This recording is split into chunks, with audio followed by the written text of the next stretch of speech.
మీకు ఈ వీడియో నచ్చినట్లయితే ఈ వీడియోని లైక్ చేయండి, సబ్స్క్రైబ్ చేయండి.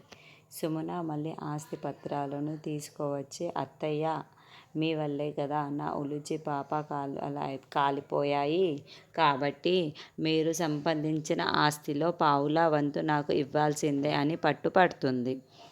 అందుకు తిలోత్తమ కూడా అంగీకరిస్తుంది.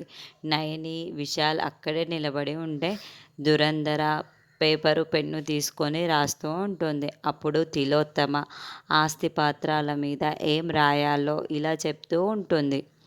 నేను గత కొన్ని రోజులుగా సంపాదించిన 280 కోట్లలో పావుల వంతు ఆస్తిని నా చిన్న కోడలు అయిన ముక్కంటిపురం సుమన పేరుతో రాసి ఇస్తున్నాను అని నేను సంపాదించిన 2,80,00,000 ఆస్తిని సుమనకి సొంతం అయిపోతుంది.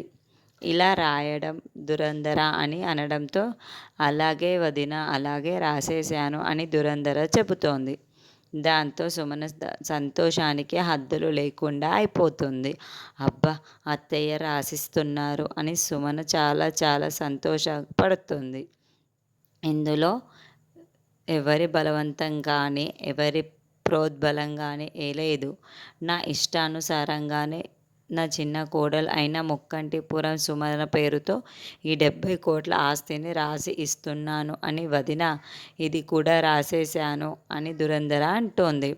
ఇక రాసేశావు కదా, అంతే దురంధర అని తిలోత్తమ అంటోంది. నయని, విశాల్ మాత్రం ఏమీ మాట్లాడుకోకుండా